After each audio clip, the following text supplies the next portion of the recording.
Hello friend, graphic teaching art में आपका स्वागत है। आज मैं आपको कोरल ड्रॉ में एडिट मिनी बार के बारे में बताने जा रहा हूं। तो हम सबसे पहले क्या करते हैं, जैसे मैंने इस तरीके से काफ़ी सारे रेक्टेंगल ले लिए इस तरीके से। तो हम क्या करते हैं, एडिट में गए अंडू पीछे जाने के लिए। तो आप एक से ज़्यादा बार पीछे जा सकते हैं अंडू इस तरीके से। ये आगे के लिए इस तरीके से, जहाँ से आप आए हैं वहीं वापस आप जा सकते हैं। तो अंडू पीछे जाने के लिए, ये आगे के लिए। इसके बाद है कंट्रोल आर रिपीट रिपीट करने के लिए। अब हम क्या करते हैं, जैसे मैंने यहाँ इस तरीके से एक कॉपी ली। आप यहाँ प्लस करते हैं, एक नया पेज लेते हैं, लेफ्ट क्लिक करके इस तरीके से मैंने कोई कॉपी ली इस तरीके से। लेफ्ट क्लिक करके मैं करता हूँ राइट क्लिक, आपने किया कंट्रोल आर रिपीट, तो रिपीट होता चला जाएगा इस तरीके से। तो किसी भी बॉक्स को जिस एंगल में भी आप देना चाहते हैं उस एंगल में रिपीट करने के लिए यूज कर सकते हैं। इसके बाद हमारा यहाँ क्या चलता है कि जो जो मैं कमांड यूज़ कर रहा हूँ, जैसे मैंने इसमें कोई कलर फिल किया तो इसकी हिस्ट्री शो कर रहा है कि मैंने क्या क्या काम किया है। मैंने कोई चीज़ क्रिएट करी थी, उसके बाद फिर मैंने जैसे मैं इसको क्या कर रहा हूँ, डुप्लीकेट कर रहा हूँ, मैंने डुप्लीकेट किया इस तरीके से, फिल किया तो फिल किया। राइट क्लिक करता हूँ, मैंने कोई आउटलाइन दी तो आउटलाइन शो कर दी। तो ये जो भी मैं काम कर रहा हूँ उसकी इन्फॉर्मेशन दे रहा है कि आप अपने डिजाइन में क्या क्या काम कर रहे हैं। वो यहाँ से आप इन्फॉर्मेशन शो कर सकते हैं, ले सकते हैं। मैंने किया यहाँ कट, कट हो गया। एडिट में गया, मैंने किया पेस्ट, तो पेस्ट कर सकते हैं। तो ये कट करने के लिए, पेस्ट करने के लिए कॉपी करता हूँ, ये कॉपी हो गया। मैंने किया पेस्ट, तो ये दोबारा पेस्ट हो जाता है इस तरीके से।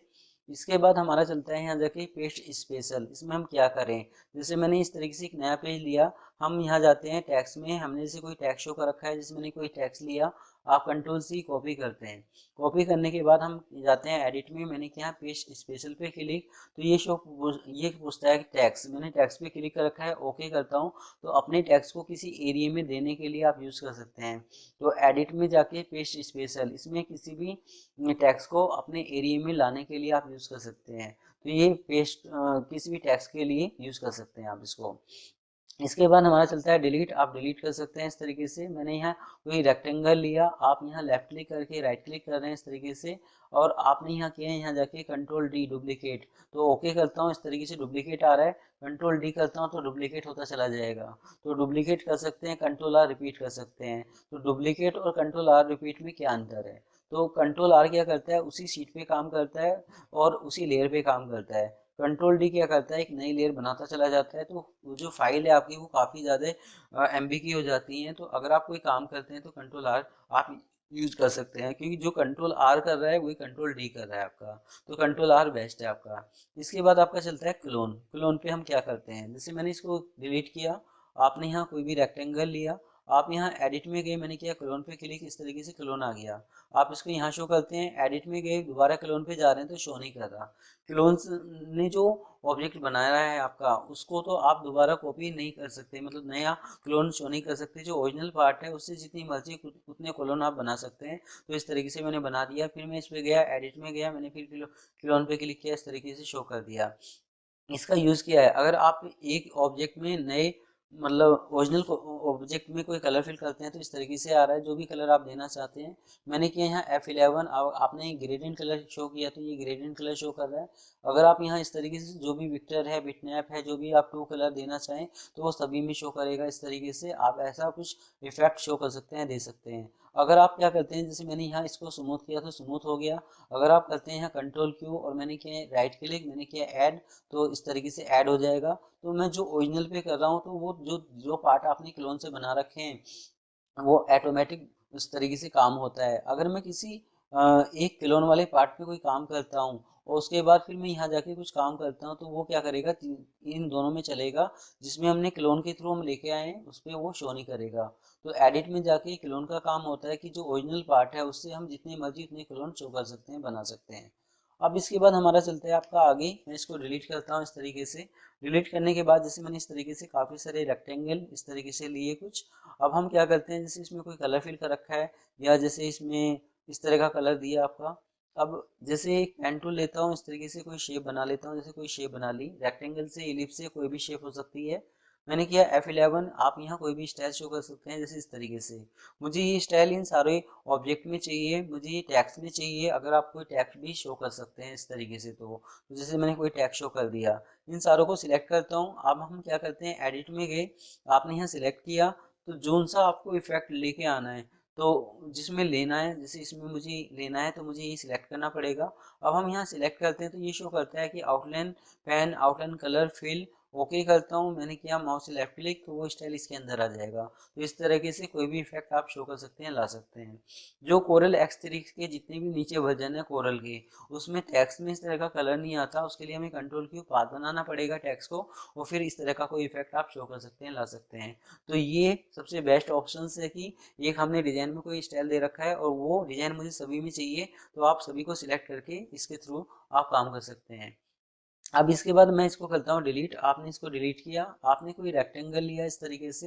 रेक्टेंगल लेने के बाद हम क्या करते हैं, लेफ्ट क्लिक करके राइट क्लिक करता हूँ, एक रेक्टेंगल और लेता हूँ। अब जैसे इन दोनों को सिलेक्ट करा, सिलेक्ट करने के बाद यहाँ ऑप्शंस हैं कि आप इसको इस तरीके से जो भी इफेक्ट देना चाहते हैं, कि मैंने इसको किया, इस पर सिलेक्ट अप्लाई करता हूँ, तो इस तरीके से कॉपी आ गई आपकी। अगर आप यहाँ करते हैं, जैसे कि मैंने यहाँ सिलेक्ट किया, जैसे इस पर क्लिक करता हूँ मैं यहाँ जाके, और आपने किया अप्लाई, तो इस तरीके से कॉपी आ गई। तो डिस्टेंस वाइज आप इसमें कॉपी शो कर सकते हैं कि आपको टॉप से बॉटम से लेफ्ट से राइट से कहाँ से आपको कॉपी शो करनी है। तो जैसे लेफ्ट साइड है आपका, ओके करता हूँ तो ये लेफ्ट साइड हो गया इस तरीके से। तो ऐसा कुछ इफेक्ट आप शो कर सकते हैं, बना सकते हैं शेप के थ्रू। इसके बाद हमारा चलता है, यहाँ जाके एडिट में गए, तो ये था हमारा शेप के थ्रू इस तरह का कोई इफेक्ट देने के लिए। मैंने यहाँ इसको पेज को जूम किया, जूम करने के बाद मैं टैक्स में शो करता हूँ, मैंने कोई टैग शो किया, इस तरीके से मैं कोई टैग शो कर रहा हूँ। आप टैग शो करने के बाद लेफ्ट क्लिक करके राइट क्लिक करते हैं, इस तरीके से मैंने काफ़ी सारे टैग्स लिए। एक को मैंने किया कंट्रोल क्यू। आप यहाँ रेक्टेंगल ले रहे हैं, इस तरीके से कोई रेक्टेंगल शो कर रहा हूँ मैं इस तरीके से। आपने किया यहाँ जाके कोई इलिप्स, तो मैंने कोई इलिप्स शो कर दिया इस तरीके से। तो काफ़ी सारे ऑब्जेक्ट हैं, जो भी आप देना चाहें दे सकते हैं। जैसे मैंने इसमें किया कंट्रोल क्यू पाथ, कुछ में मैंने कलर दिया इस तरीके से। तो कुछ रेक्टेंगल हैं जिस तरीके से मैं कलर देना चाहूँ दे सकता हूँ। तो सबसे पहले मैंने इन सभी को अनसिलेक्ट किया, सिलेक्ट में जाए गए, ऑब्जेक्ट, ही सभी ऑब्जेक्ट हैं आपके। एडिट में गए, मैंने किया सिलेक्ट में जाके टैक्स, तो ओनली टैक्स को सिलेक्ट करेगा। इसको क्यों नहीं करा, क्योंकि ये पाथ था आपका। एडिट में जाके सिलेक्ट पे क्लिक करता हूँ, इस पर सिलेक्ट करता हूँ, अनसिलेक्ट कर देता है। अब जैसे जो पाथ बना रखा है, एडिट में गए, जब सिलेक्ट में जाके इस पर क्लिक करते हैं, तो इसमें आप कोई भी चेंज कर सकते हैं। ये शो कर रहा है कि आपने पाथ को सिलेक्ट कर रखा है, आप उसमें कोई भी चेंज कर सकते हैं। तो ये सारा था कि जो आपने अपने डिजाइन में कोई काम कर रखा है, पूरे के पूरे ऑब्जेक्ट को सिलेक्ट करना चाहते हो, या जैसे मैंने टेक्स्ट पे क्लिक किया, इनको कोई भी पाथ बनाना चाहता हूँ, तो कंट्रोल क्यू कर सकता हूँ, पाथ बना सकता हूँ एक साथ, या एक साथ कोई भी काम इसमें कलर फिल कर सकता हूँ इस तरीके से। तो एक साथ काम करने के लिए आप सिलेक्ट ऑल पे काम कर सकते हैं। इसके बाद है फाइंड। आपने किया फाइंड, ऑब्जेक्ट पे क्लिक, नेक्स्ट पे क्लिक करता हूँ, तो ये शो क्या करता है कि आपको क्या चीज़ मतलब वो करनी है, फाइंड करनी है। मैंने कहा मुझे रेक्टेंगल को फाइंड करना है, मैं नेक्स्ट पे क्लिक करता हूँ, मैंने नेक्स्ट पे क्लिक किया, फिनिश पे क्लिक करता हूँ, तो जितने भी रेक्टेंगल होंगे, मैंने किया फाइंड नेक्स्ट, इस तरीके से फाइंड करता हुआ जा रहा है। जहाँ एंड हो जाएगा, तो ये बता रहा है कि यहाँ इसके आगे कोई रेक्टेंगल है नहीं। मैंने किया है एडिट पे क्लिक, दोबारा जाता हूँ, यहाँ मैंने कहा मुझे एलिप्स चाहिए, मुझे रेक्टेंगल नहीं चाहिए। नेक्स्ट पे क्लिक करता हूँ, तो ये क्या करता है, ये फिर दोबारा कह रहा है मेरे से कि जैसे फाइंड, तो जितने भी एलिप्स हैं इस तरीके से आप सिलेक्ट कर सकते हैं इस तरीके से। तो ये फाइंड करने के लिए है आपका। एडिट पे क्लिक करता हूँ, तो ये इस तरीके से आप फाइंड कर सकते हैं। एडिट पे जाके मैंने फिर इस पे क्लिक किया, तो ये तो हमारा था कि फाइंड करने के लिए। आप दोबारा उसको चेंज कर सकते थे, जो मैंने एडिट वाला ऑप्शन बताया था। फाइंड नेक्स्ट पे क्लिक करता हूँ, तो ये शो करता है कि आप अपने नाम के थ्रू फाइंड कर सकते हैं, कि आपको रेक्टेंगल को फाइंड करना है, आपको टेक्स्ट को फाइंड करना है, तो नाम के थ्रू आप चेंज कर सकते हैं। एडिट में गए, फाइंड पे क्लिक करता हूँ, आप यहाँ सिलेक्ट करते हैं, तो सेम वही है कि आपने क्या चीज़ फाइंड करी थी, उसकी जगह आपको क्या फाइंड करना था, तो इस तरीके से आप चेंज कर सकते हैं। तो ये फाइंड के लिए ऑप्शन है कि हम इस तरीके से फाइंड कर सकते हैं किसी चीज़ को भी। फाइंड पे क्लिक करके मैंने जैसे यहाँ सिलेक्ट किया, नेक्स्ट पे क्लिक करता हूँ, तो ये आपका शो कर रहा है कि यहाँ FRW फाइल के नाम से उस फॉर्मेट को आप मतलब यहाँ लेके आ सकते हैं। तो ये फाइंड करने के लिए था आपका।